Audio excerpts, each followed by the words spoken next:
Welcome to கற்ற கற்பித்த channel. இப்போ நம்ம என்ன பார்க்க போறோம்னா டிஎன்பிசியோட ப்ரீவியஸ் இயர் கொஸ்டின் பார்க்க போறோம். இது பார்ட் 28 வீடியோ. இதுக்கு முன்னாடி 27 வீடியோ போட்டிருக்கோம். பார்க்காதவங்க நம்ம சேனல்ல பிளேலிஸ்ட் இருக்கு, செக் பண்ணி பாருங்க. மொத்தம் இதுல ஒரு 30 கேள்விகள் இருக்கு. 30 கேள்விகளுக்கு நீங்க எவ்வளவு தேர்வு மாதிரி போட்டு பார்த்து எவ்வளவு மதிப்பெண்கள் எடுக்கிறீங்க அப்படின்றத மறக்காம கமெண்ட் பண்ணுங்க. இது 2024ல கேட்கப்பட்ட கேள்விகள். இப்ப முதல் கேள்விக்கு போயிடலாம். ஒவ்வொரு ஆண்டுமே டிஎன்பிசியிலேருந்து ஓல்டு கொஸ்டின் வந்து 15 அல்லது 20 கேள்விகள் கேட்டுக்கிட்டே தான் இருக்காங்க. அதனால டிஎன்பிசி ப்ரீவியஸ் இயர் கொஸ்டினை பார்த்துட்டே இருங்க. ஒரு நாளைக்கு 30-40 கொஸ்டின் பார்த்தாலே போதும். நீங்கள் எக்ஸாம் வர்றதுக்குள்ள கண்டிப்பாக எல்லா கொஸ்டினையும் பார்த்து முடிச்சிடலாம். ஒரு ரீகாலும் பண்ணிடலாம். ஸோ அதனால் டெஸ்ட் மாதிரி போட்டு பாருங்கள். தெரியலனாலும் அந்த கேள்வியை தெரிஞ்சுக்க ட்ரை பண்ணுங்களே தவிர்த்து டெஸ்ட் போட மறக்காதீங்க. இப்போ முதல் கேள்வி. ஒரு அடியில் முதல் 3ஆம் 4ஆம் சீர்களில் முதல் எழுத்து அளவெடுத்து நிற்க இரண்டாம் எழுத்து ஒன்றி வர தொடுப்பது டேஷ் எதுகை அப்படின்னு கேட்டிருக்காங்க. மோனை அப்படின்னா முதல் எழுத்துக்கள் எல்லாம் சேமா வந்துச்சு அப்படின்னா அது மோனை. இரண்டாம் எழுத்து எல்லாம் சேமா வந்துச்சுன்னா அது எதுகை. அப்போ இதுல என்ன சொல்லியிருக்காங்க, ஒரு அடியில ஃபர்ஸ்ட் இது 3 4 இந்த 4 எழுத்து இந்த 3 அளவெடுத்து நிற்க இரண்டாம் எழுத்து ஒன்றி வர தொடுப்பது டேஷ் எதுகை. ஆப்ஷன் ஏ கூளை எதுகை, ஆப்ஷன் பி கீழ்கதுவாய் எதுகை, ஆப்ஷன் சி ஒருவு எதுகை, ஆப்ஷன் டி மேற்கத்துவாய் எதுகைன்னு கொடுத்திருக்காங்க. இதற்கு சரியான விடை ஆப்ஷன் டி மேற்கத்துவாய் எதுகை.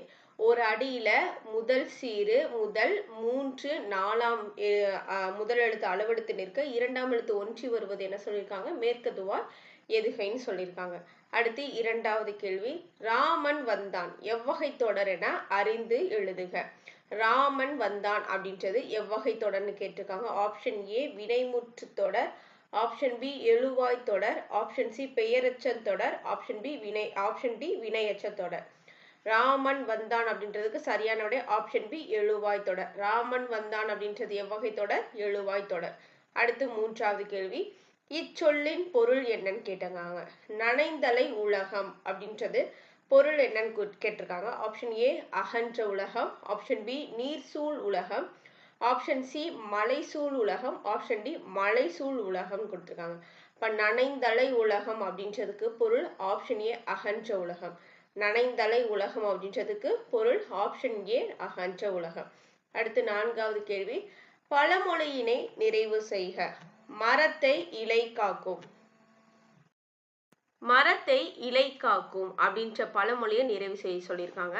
ஆப்ஷன் ஏ மானத்தை மலை காக்கும், ஆப்ஷன் பி பயிரை குணம் காக்கும், ஆப்ஷன் சி மானத்தை பணம் காக்கும், ஆப்ஷன் டி உயிரை சொல் காக்கும் கொடுத்திருக்காங்க. இந்த மரத்தை இலை காக்கும் அப்படின்றதுக்கு எது பொருத்தமான பொருளை கொடுக்குது அப்படின்னு கேட்டிருக்காங்க. ஆப்ஷன் சி மானத்தை பணம் காக்கும் அப்படின்றது கரெக்டான பொருள். மரத்தை இலை காக்கும் அப்படின்றதுக்கு கரெக்டானது மானத்தை பணம் காக்கும் அப்படின்றது கரெக்டா இருக்கு. அடுத்து ஐந்தாவது கேள்வி. மோனை சொல்லை கண்டறிக. இதுல மோனை சொல் எது அப்படின்னு கேட்டிருக்காங்க. இந்த பாட்டு கொடுத்து மோனை சொல்னா என்ன, முதல் எழுத்து ஒன்றி வருவதுதான் மோனை சொற்கள். அப்போ இதுல இந்த ஆப்ஷன்ல கொடுத்துருக்கிற எது முதல் எழுத்து ஒன்றி வந்திருக்கு, ஆப்ஷன் பில தான் இங்க நான் முதல் எழுத்து ஒன்றி வந்திருக்கு. அப்போ இதுதான் மோனை சொற்கள் அப்படின்னு. அப்ப எதுகைனா இரண்டாம் எழுத்து ஒன்றி வருவது எதுகை சொற்கள். இப்போ இங்க பண் வந்து இங்க இந்த கண் பண் இன்னின்னு இருக்க இதுதான் எதுகை சொற்கள். அப்போ மோனை சொற்கள்னா ஆப்ஷன் பி. அடுத்து ஆறாவது கேள்வி. பொருத்தமான பொருளை தேர்வு செய்க. நெல்லிக்காய் மூட்டையை கொட்டினார் போல. ஆப்ஷன் ஏ பயனற்ற செயல், ஆப்ஷன் பி தற்செயல் நிகழ்வு, ஆப்ஷன் சி தடையின்றி மிகுதி, ஆப்ஷன் டி ஒற்றுமை இன்மை. பொருத்தமான பொருந்த நெல்லிக்காய் மூட்டையை கொட்டினர் போல அப்படின்றதுக்கு எது பொருத்தமா இருக்குன்னு கேட்டிருக்காங்க. ஆப்ஷன் டி ஒற்றுமை இன்மை. ஆப்ஷன் டி ஒற்றுமை இன்மை. அப்ப நெல்லிக்காய் மூட்டை கொட்டினது போல அப்படின்றதுக்கு பொருள் என்ன, ஒற்றுமை இன்மை. அடுத்து ஏழாவது கேள்வி.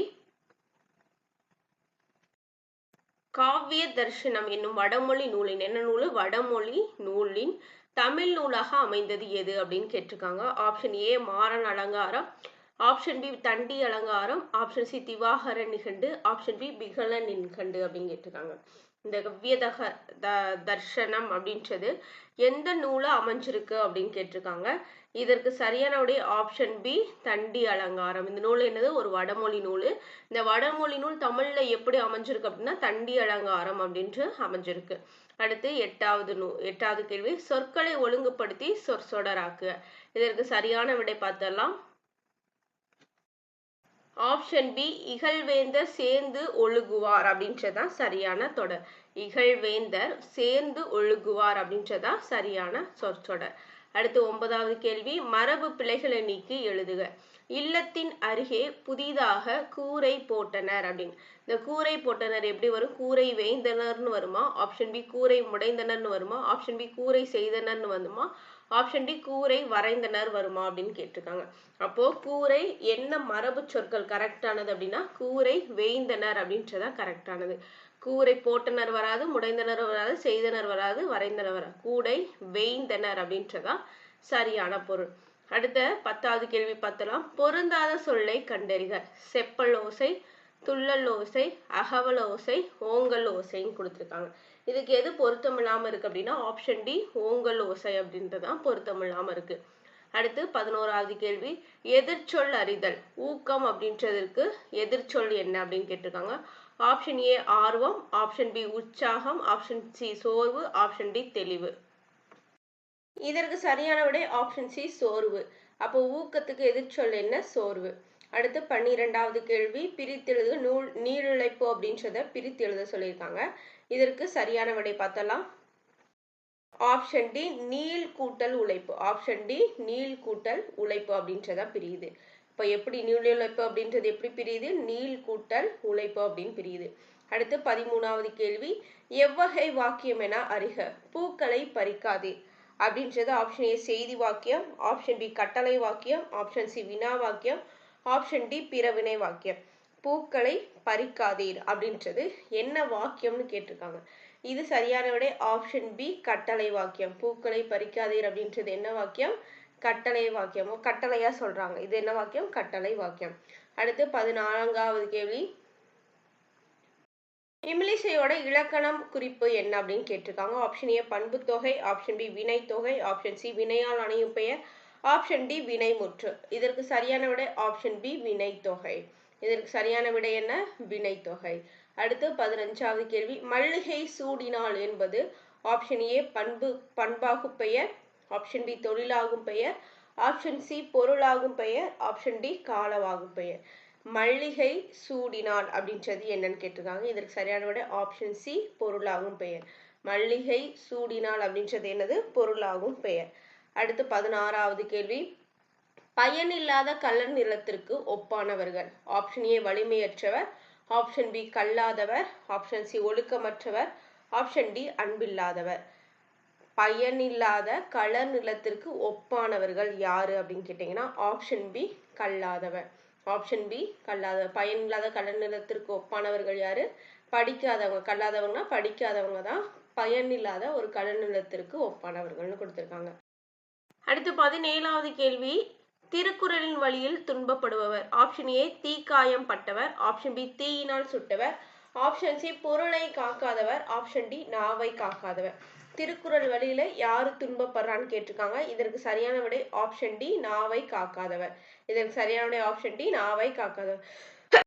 நாவை காக்காதவங்க என்ன பண்ணுவாங்க? துன்பப்படுவாங்க அப்படின்னு சொல்லிட்டு திருக்குறள்ல சொல்லியிருக்குன்னு சொல்றாங்க. அடுத்து 18வது கேள்வி, நச்சப்படாதவன் செல்வம் நடுஊருள் நச்சு மரம் பழுத்ததற்று. இக்குறளில் இடம்பெற்றுள்ள அணி என்னன்னு கேட்டிருக்காங்க. ஆப்ஷன் ஏ உவமை அணி, ஆப்ஷன் பி பிரிது மொழிதல் அணி, ஆப்ஷன் சி வேற்றுமை அணி, ஆப்ஷன் டி தன்மை அணி அப்படின்னு கொடுத்திருக்காங்க. இதற்கு சரியான விடை ஆப்ஷன் பி ஏ உவமை அணி. இதற்கு சரியான விடை ஆப்ஷன் ஏ உவமை அணி. நச்சப்படாதவன் செல்வம் நடுவூரிலும் நச்சு மரம் பழுத்ததற்று அப்படின்னு சொல்லியிருக்காங்க. இதற்கு உவமை அணி. அடுத்து 19வது கேள்வி, கீழ்கண்டவற்றுள் ஔவையார் இயற்றிய நூல் எதுன்னு கேட்டிருக்காங்க. Option A Vetri Vekkai, option B Arungalachembu, option C Nanneri, option D Gnanakkural. கீழ்கண்டவற்றுள் ஔவையார் இயற்றிய நூல் எதுன்னு கேட்டிருக்காங்க. இதற்கு சரியான option D Gnanakkural. Option D Gnanakkural. இந்த நூல் பார்த்து வச்சுக்கோங்க, ரொம்ப வித்தியாசமா இருக்கு. இன்ன வரைக்கும் நம்ம எந்த ஸ்கூல் புக்லயுமே கொடுக்கல. அப்ப ஔவையார் இயற்றிய நூல் எது? ஞானக்குரல். அடுத்து 20வது கேள்வி, கரை பொரு இலக்கண குறிப்பு தருக. ஆப்ஷன் ஏ ஆறாம் வேற்றுமை தொகை, ஆப்ஷன் பி இரண்டாம் வேற்றுமை தொகை, ஆப்ஷன் சி உண்மை உவமை தொகை, ஆப்ஷன் டி பண்பு தொகை. கரைப்பொரு அப்படின்றது என்ன இலக்கண குறிப்புன்னு கேட்டிருக்காங்க. இதற்கு சரியான விடை ஆப்ஷன் பி இரண்டாம் வேற்றுமை தொகை. கரைப்பொரு அப்படின்றது என்னன்னு கேட்டிருக்காங்க. ஆப்ஷன் பி இரண்டாம் வேற்றுமை தொகை. அடுத்து 21வது கேள்வி, புறநானூற்றின் சில பாடல்களை ஆங்கிலத்தில் மொழிபெயர்த்தவர் யார்? புறநானூற்றின் சில பாடல்களை ஆங்கிலத்தில் மொழிபெயர்த்தவர் யார்? ஆப்ஷன் ஏ திரு கால்டுவெல், ஆப்ஷன் பி திரு ஜி.யு. போப், ஆப்ஷன் சி திரு வீரமாமுனிவர், ஆப்ஷன் டி திரு சீகன் பால்கு.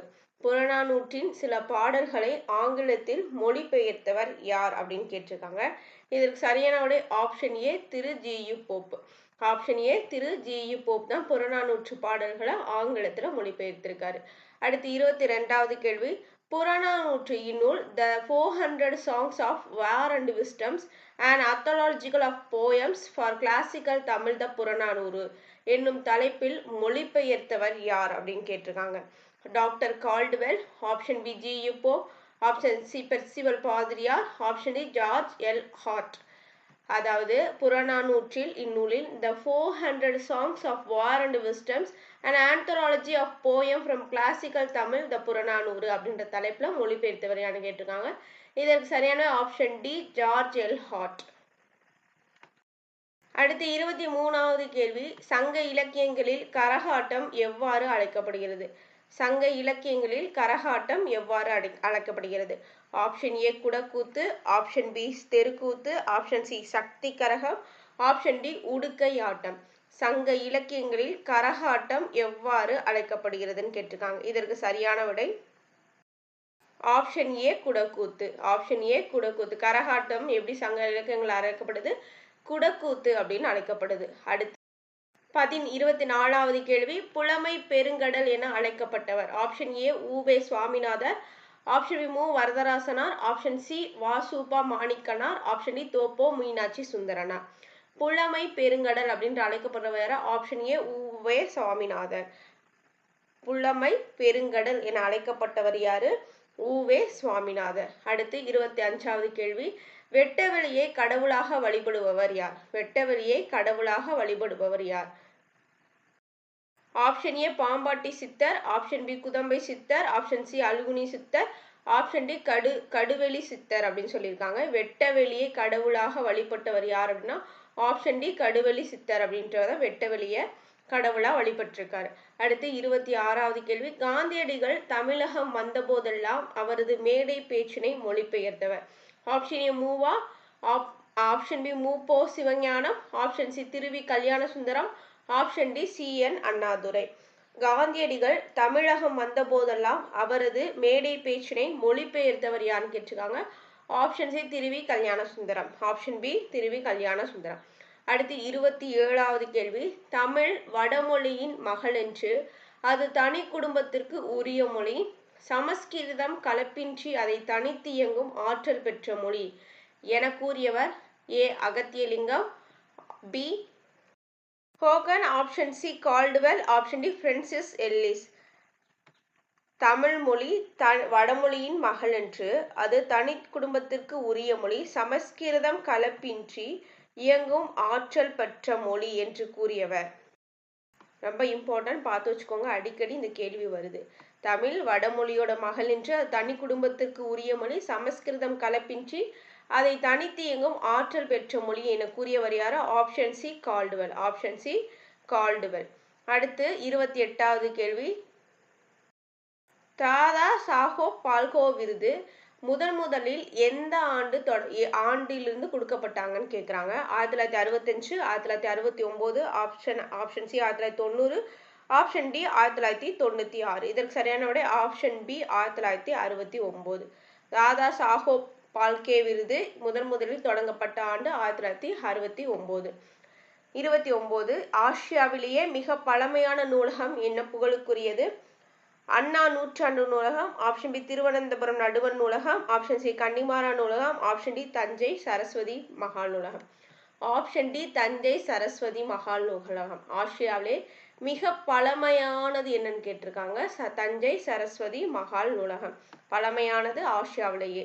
அடுத்து 30வது கடைசி கேள்வி, நாடக கலையை மீட்டெடுப்பதே தமது குறிக்கோள் என்றவர். ஆப்ஷன் ஏ சங்கரதாஸ் சுவாமிகள், ஆப்ஷன் பி நான் முத்துசாமி, ஆப்ஷன் சி பம்பல் சம்பந்தம் முதலியார், ஆப்ஷன் டி கோமல் சுவாமிநாதன். நாடக கலையை மீட்டெடுப்பதே தமது குறிக்கோள் அப்படின்னு சொன்னவர் யார் அப்படின்னு கேட்டிருக்காங்க. இதற்கு சரியான விடை ஆப்ஷன் பி நான் முத்துசாமி. இதில் மொத்தம் 30 கேள்விகள் இருக்கு. 30 கேள்விகளுக்கு நீங்க எவ்வளவு மதிப்பெண்கள் எடுத்தீங்க அப்படின்றத மறக்காம கமெண்ட் பாக்ஸ்ல கமெண்ட் பண்ணுங்க. இதே மாதிரி வேற ஏதாவது இதுக்கு சப்ஜெக்ட்டுக்கு வீடியோ வேணும் அப்படின்னு நினைச்சீங்கன்னா அதையும் கமெண்ட் பாக்ஸ்ல மென்ஷன் பண்ணுங்க. இந்த வீடியோ பிடிச்சிருந்துச்சு அப்படின்னா லைக் பண்ணுங்க. அப்படியே உங்க ஃப்ரெண்ட்ஸ்க்கு மறக்காம ஷேர் பண்ணுங்க. உங்க சேனலை இப்பதான் புதுசா பாக்குறீங்கன்னா சப்ஸ்கிரைப் பண்ணிக்கோங்க. நன்றி.